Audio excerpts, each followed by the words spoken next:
Hermanos, como siempre digo, es un privilegio poder estar aquí con la iglesia y compartir la palabra de Dios. Siempre digo que el Señor tiene algo preparado para todos nosotros, y lo importante es que, bueno, tengamos la expectativa de ver qué es lo que el Señor quiere decir. ¿Vale? Tratemos de olvidarnos un poco de otras cosas y tratemos de centrarnos en aquello que el Señor tenga bien decirnos a cada uno de nosotros. Porque Dios nos habla personalmente, de acuerdo a nuestra necesidad, por su Espíritu Santo y por su palabra. Y esa es la que tenemos que escuchar. Vamos a leer un pasaje en el libro de Tito, en el capítulo 3. 5 versículos desde el versículo 4 hasta el versículo 8. Tito capítulo 3, versículos 4 a 8.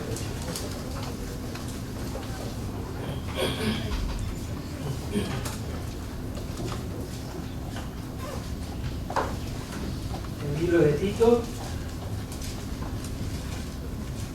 capítulo 3, versículos 4 hasta el 8. Vale, dice así.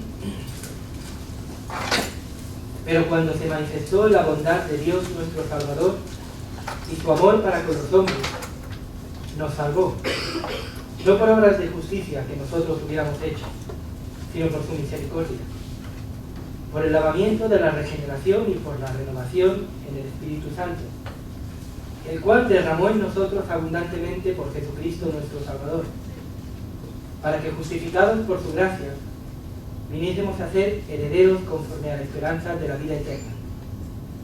Palabra fiel es esta, y en estas cosas quiero que insistas con firmeza, para que los que creen en Dios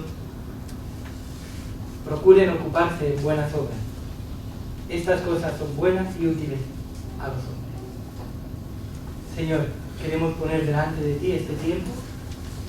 Seguimos delante de tu presencia. Y te rogamos, Señor, que Señor, tú nos hables. Háblanos por tu palabra, háblanos por tu Espíritu Santo. Enséñanos aquellas cosas que necesitamos aprender de ti. Tenemos que aprender de ti. Y obra, Padre, en cada uno de mis hermanos y hermanas aquí. Si alguno especialmente tiene una necesidad más especial de acercarse a ti, yo te pido que tú le toques, Señor. Si alguien necesita, Señor, arrepentirse de sus pecados, yo te pido que en esta mañana tú le toques. Si alguien necesita renovar su vida, también te ruego que le toques, Señor, y que lo hagas para tu gloria y para tu honra. Te lo pido en el nombre de Jesús. Amén. Bueno, este texto, a mi entender, expone lo que para el apóstol Pablo era la vida cristiana. Una unión fundamental entre la fe y las obras. Así que en cierta forma este texto va a echar un poco por tierra todo el conflicto que ha habido a lo largo de la historia de la teología entre qué es lo más importante, si la fe o las obras.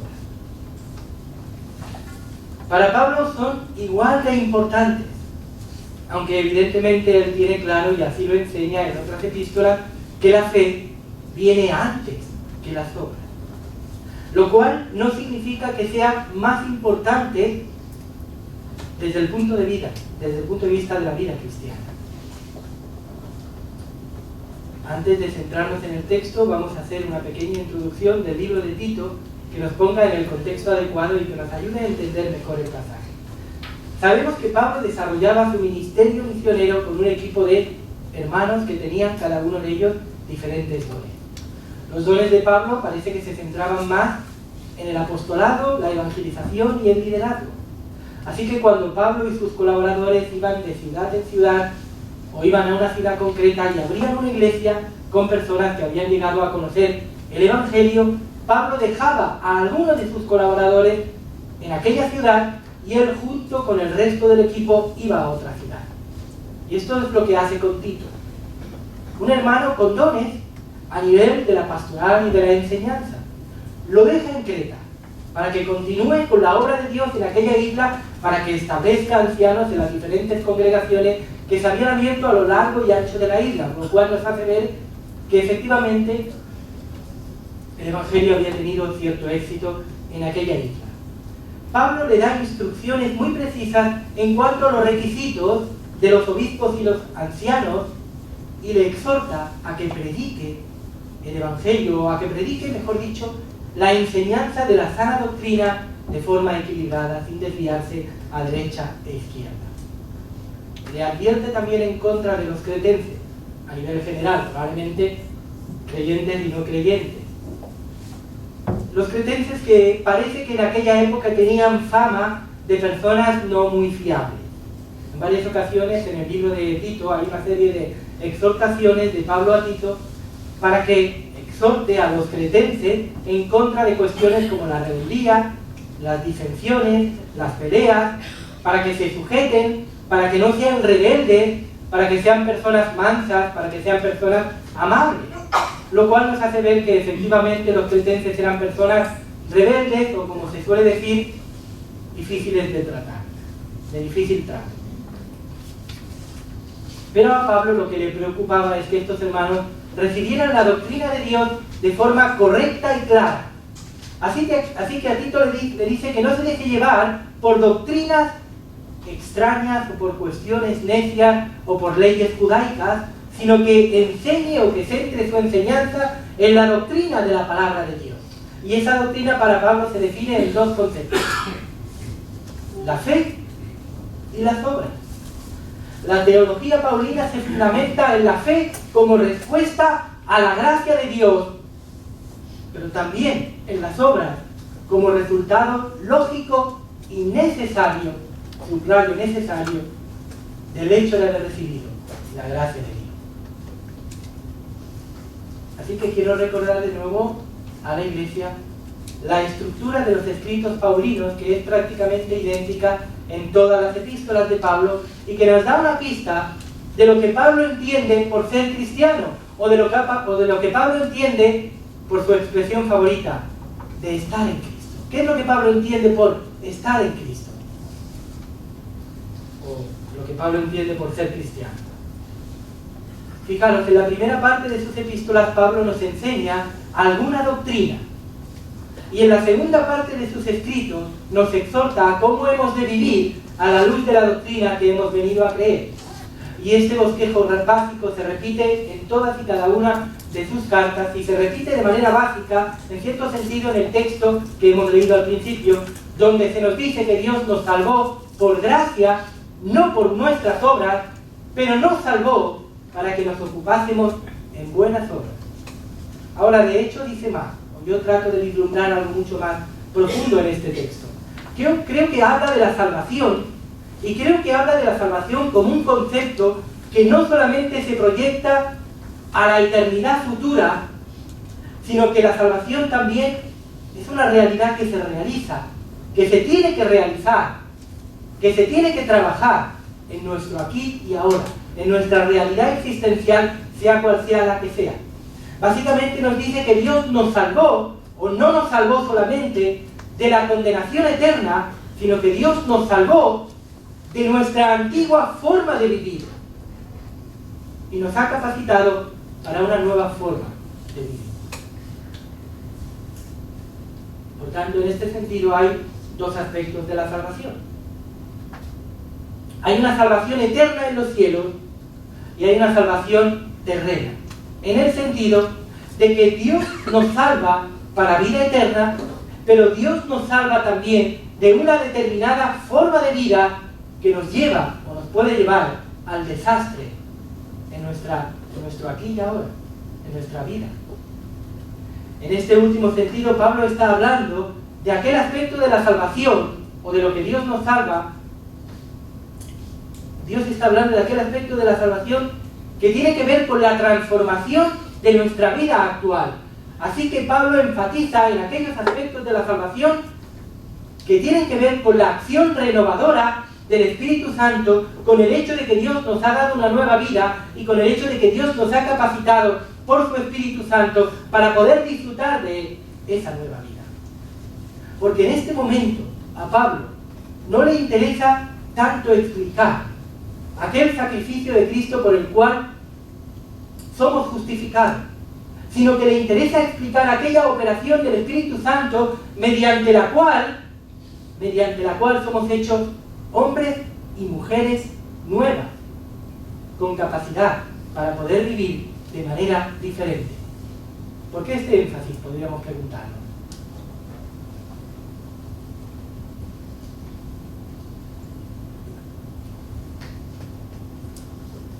Porque Pablo se dirige a una serie de congregaciones en la isla de Creta, los llamados cretenses, que no tenían problemas en aceptar la obra de la redención en Cristo.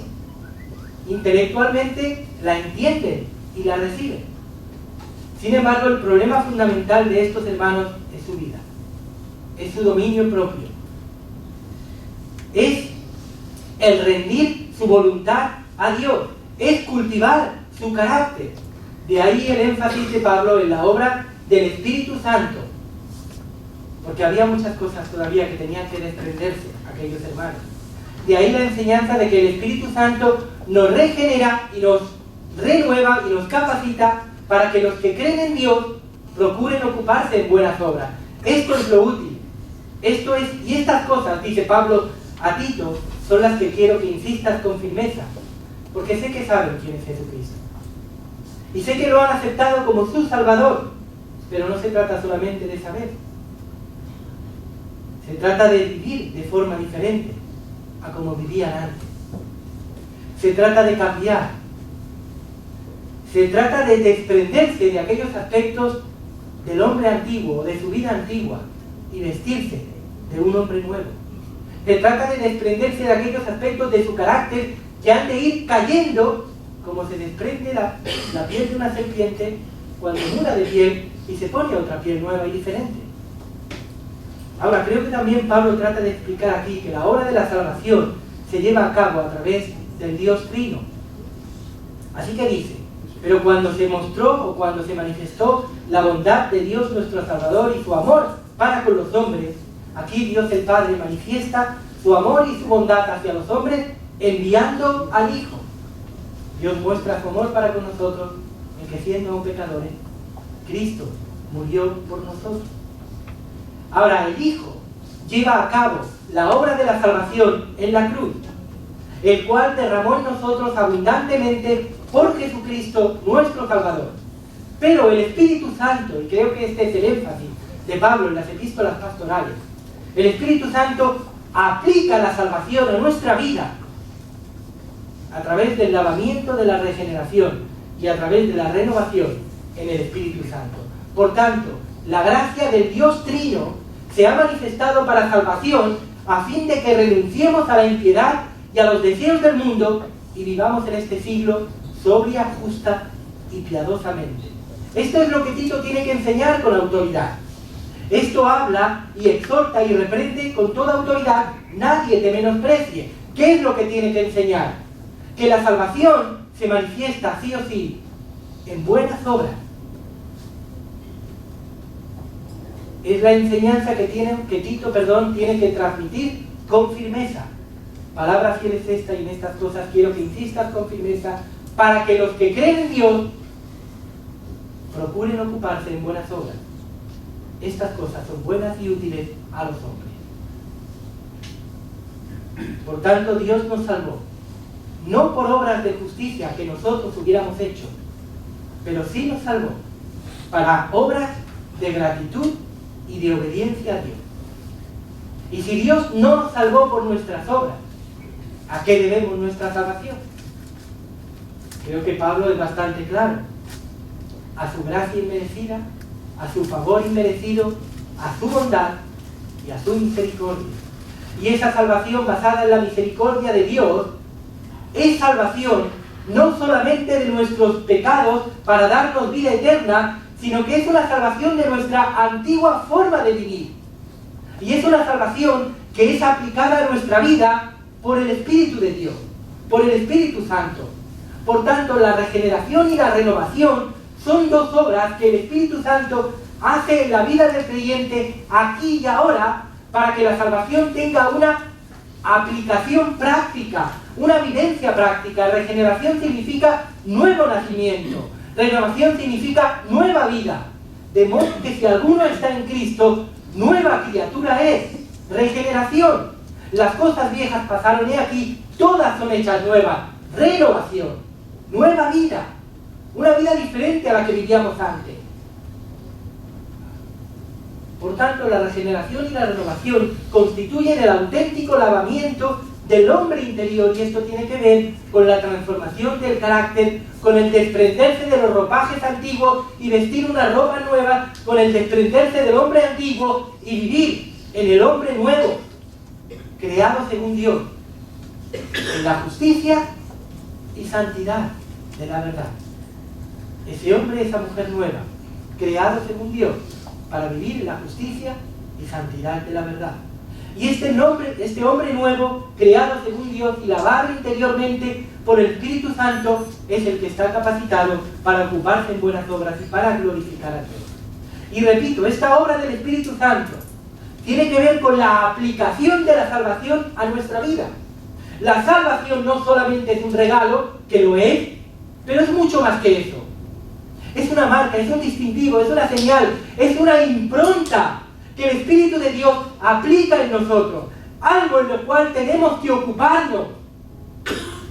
Ocupaos en vuestra salvación, con temor y temblor, nos dice el autor de Hebreos. Y es una salvación muy grande. ¿Cómo escaparemos nosotros si descuidamos una salvación tan grande? Y la salvación es grande, no solamente por todos los conceptos teológicos que engloba, que no es ahora momento de hablar de ellos, pero es grande porque tiene una dimensión pasada, anclada en la obra de la cruz. Tu salvación y mi salvación está fundamentada en la obra de la cruz, en el sacrificio de Cristo, que es único, que es irrepetible, que es firme, y por eso nuestra salvación es firme y no se puede perder. ¿Quién nos separará del amor de Dios que es en Cristo Jesús? Nada ni nadie nos podrá separar del amor de Dios que es en Cristo Jesús. La salvación también tiene una dimensión presente. Y esto tiene que ver con la aplicación de la salvación por el Espíritu Santo a nuestra vida, y este es el énfasis de Pablo en las epístolas pastorales, básicamente. Y la salvación también tiene una dimensión futura. Y esto tiene que ver con cuando Cristo venga de nuevo y al fin se cumplirá nuestra redención, se cumplirá nuestra salvación. Cada día estamos más cerca de esa salvación, que se manifestará en toda su plenitud, en todo su esplendor, en la segunda venida de Cristo. Ahora estáis más cerca, ahora está más cerca vuestra salvación de vosotros que cuando creísteis. ¿Qué significa eso? Que la salvación es un proceso también, que se termina en cierto sentido en el futuro, cuando Cristo venga de nuevo. Ahora, el contexto inmediatamente anterior del pasaje que hemos leído, los versículos, capítulo 3, versículos 1 al 3, son importantes para entender un poquito más claramente este pasaje.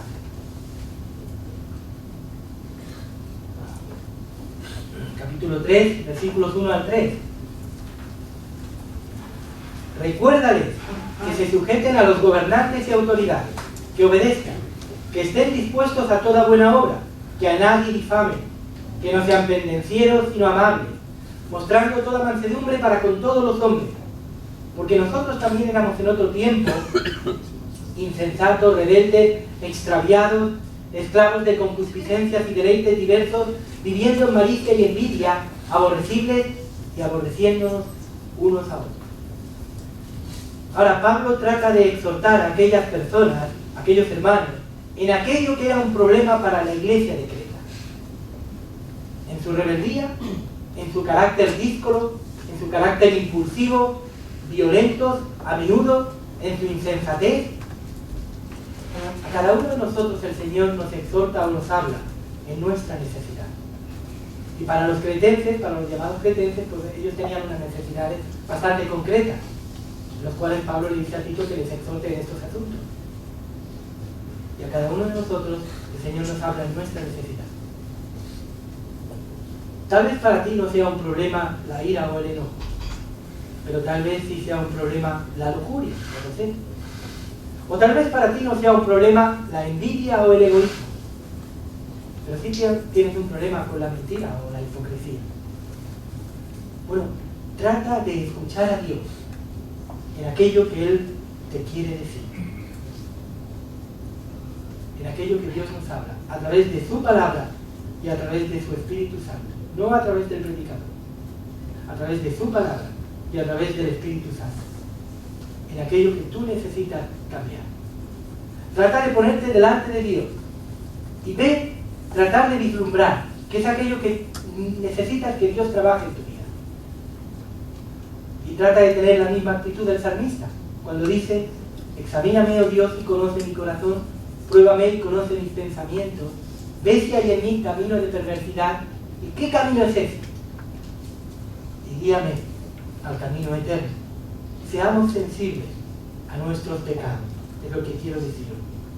Tenemos que darnos cuenta de nuestros pecados antes que nada.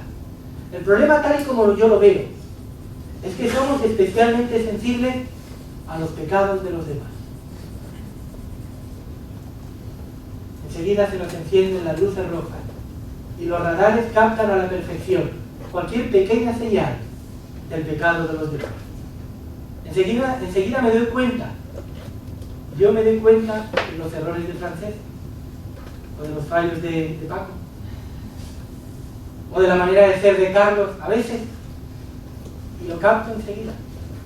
Pero yo tengo que darme cuenta de cuál es mi realidad delante de Dios y de qué son aquellas cosas que tengo que cambiar delante del Señor.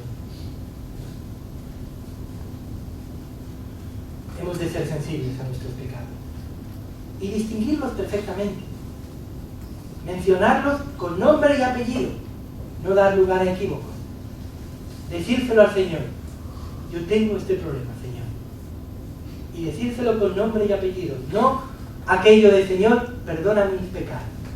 No. Eso de: Señor, perdona mis pecados, no. Tú te arrepientes de verdad, tú lloras delante del Señor, tú tienes que decirle, Él lo sabe, pero tú tienes que decirle cuál es tu problema fundamental.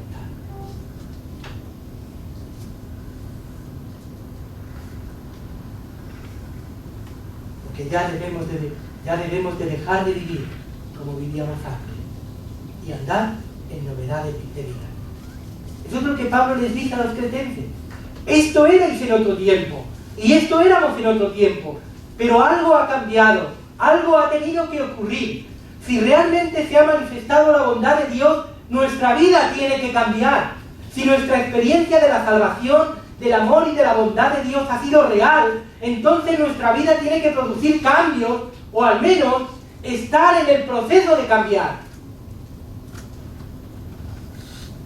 Porque Dios nos ha salvado de nuestra antigua forma de vida.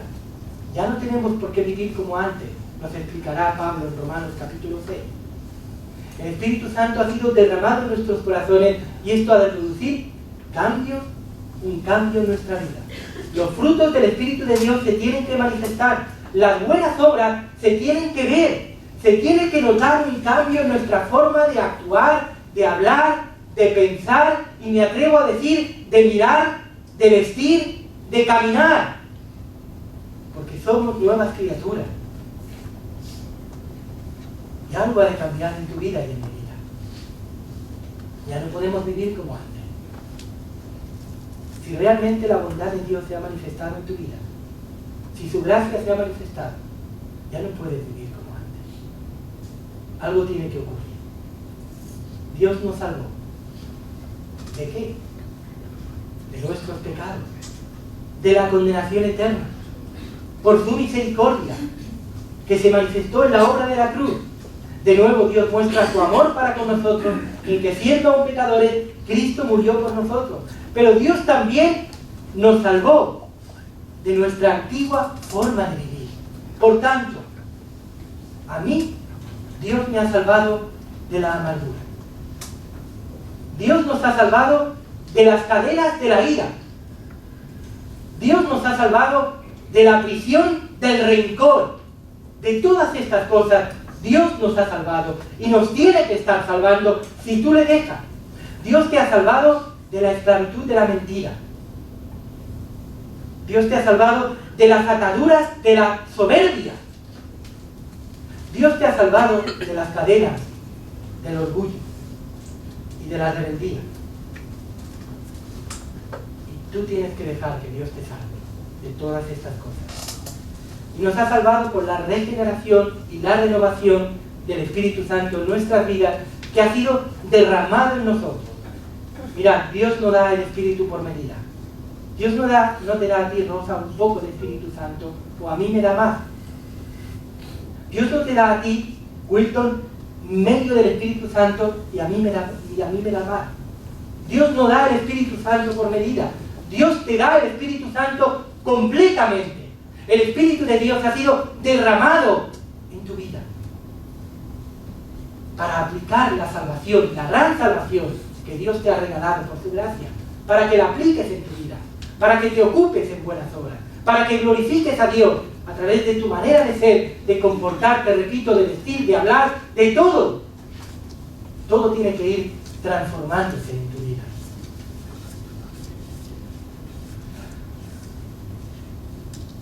El Espíritu Santo ha sido derramado en nuestros corazones para que los que creen en Dios procuren ocuparse en buenas obras. Esto es lo útil, esto es lo necesario, esto es lo significativo, esto es lo importante. Lo demás, como diría el predicador, es vanidad de vanidades. Por tanto, palabra fiel es esta, y en estas cosas quiero que insistas con firmeza para que los que creemos en Dios procuren ocuparse en buenas obras. Estas cosas son buenas y útiles a los hombres. 5 veces usa Pablo la expresión palabra fiel es esta en las epístolas pastorales. ¿Por qué? Porque quiere enfatizar la importancia de transmitir de manera fiel la palabra del Evangelio sin cambiar nada. Por tanto, insiste a sus más cercanos y allegados discípulos, que son Timoteo y Tito, a que hablen estas cosas con firmeza. ¿Y a qué cosas se refiere? A lo que acaba de decir. A la bondad, el amor y la misericordia de Dios que se ha manifestado hacia el hombre. A la obra del Espíritu Santo en la vida del creyente. A la esperanza que tenemos de la herencia de Dios en los cielos. Tito tiene que predicar estas verdades y darles prioridad. Los creyentes deben conocer bien la doctrina que han venido a creer, pero todo ese conocimiento, como bien le han explicado a nuestro hermano en el ser, es estéril si no se ocupan en buenas obras.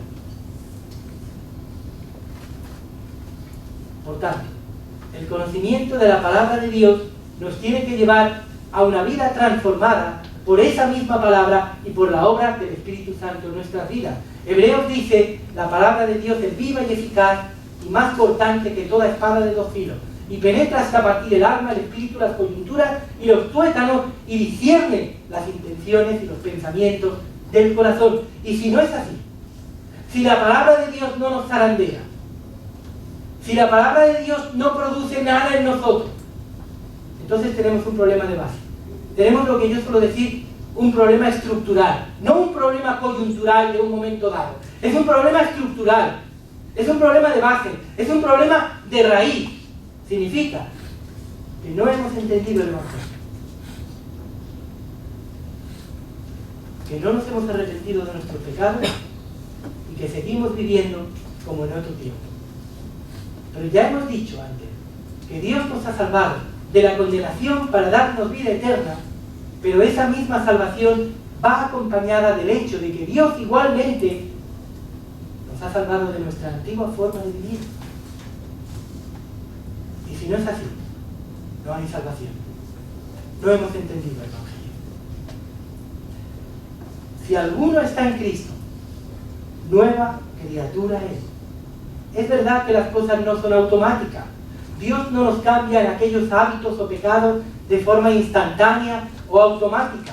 A veces sí, pero normalmente no es así. Sino a través de procesos que pueden ser más o menos largos, dependiendo de nuestra respuesta de obediencia y de nuestra consagración al Señor y a su palabra. Pero en todo caso, ha de verse que cambia algo en nosotros. Algunos frutos tienen que vislumbrarse.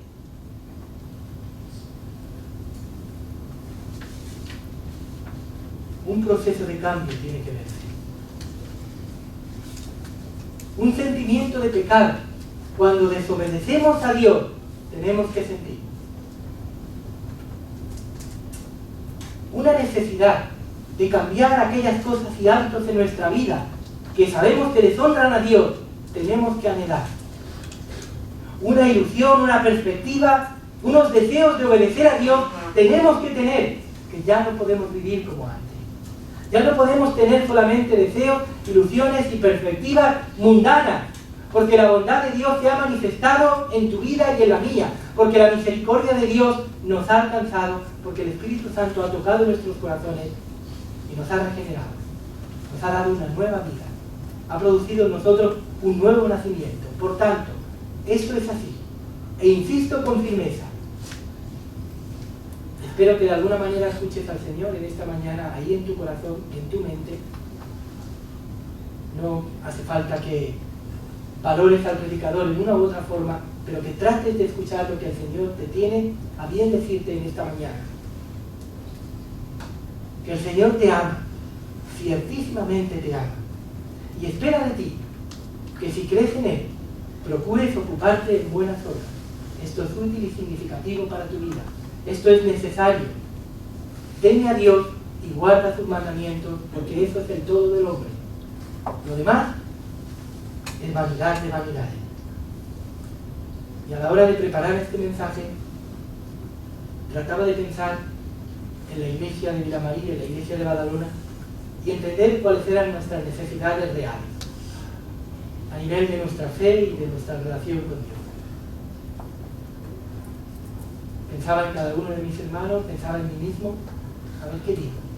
Trataba de pensar cuáles eran nuestras necesidades reales a nivel de nuestra fe. Tal y como yo entiendo que Pablo hace con Tito, trata de explicar a Tito cuáles eran los problemas reales de los cretenses y cómo se podían solucionar. Y los problemas eran concretos, tenían nombres y apellidos. Eran glotones, mentirosos, rebeldes, tercos, duros de mollera. Y la labor de Tito, o la labor que Tito tenía que hacer es decirse y enseñarles bien la palabra de Dios sin desviarse a derecha, a izquierda, y hacerles entender que la fe que han venido a creer en Jesucristo como su Señor y Salvador tiene que traducirse en cambios reales y tangibles en sus vidas, porque de otra forma que no fuera esta, aún seguían viviendo en sus delitos y pecados. Y esto es exactamente lo que yo entiendo que tengo que transmitir a la iglesia en esta mañana.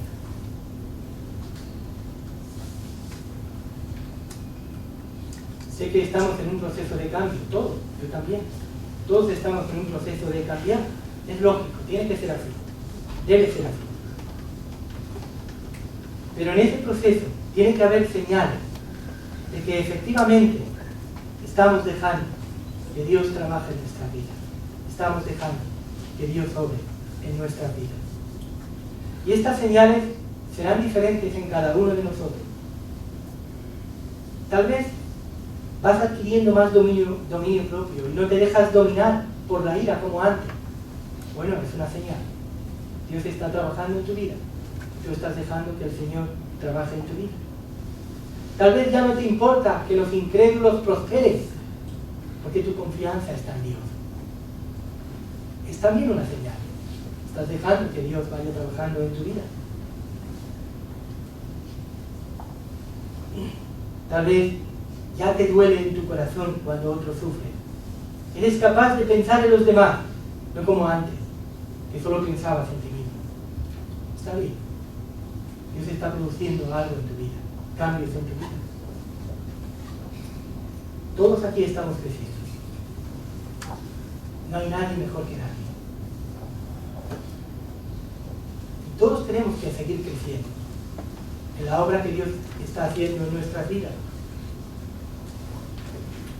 Podemos transmitir una imagen más o menos espiritual, podemos tener más o menos dones, pero delante de Dios todos somos iguales.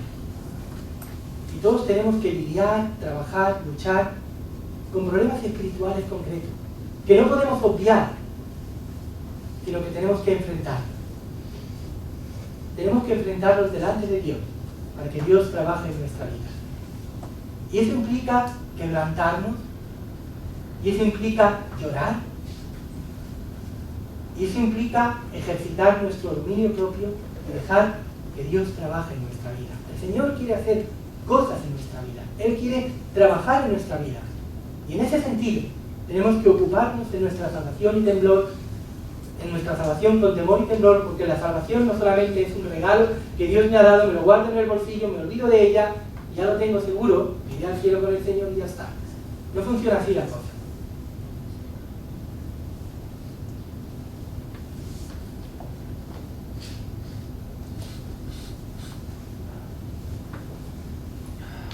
Tenemos que seguir ocupándonos de nuestra salvación con temor y temblor.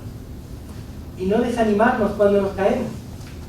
Cuando nos caemos, nos levantamos, las veces que sean necesarias. Confesamos nuestros pecados al Señor. Tratamos de cambiar. Porque Dios es fiel y justo para perdonar nuestros pecados y limpiarnos de toda maldad.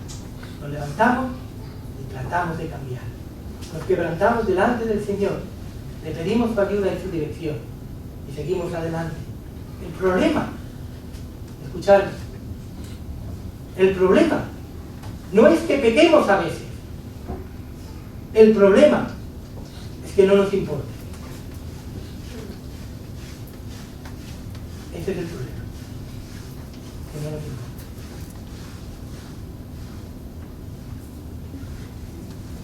Señor, ayúdanos. Señor, obra tú en cada uno de mis hermanos, en mi propia vida. Señor, háblanos en aquello que nosotros necesitamos dejar que tú nos transformes y nos cambies. Tú nos has dado el Espíritu Santo, que mora en nosotros. Espíritu Santo, obra en nuestras vidas, trabaja en nosotros.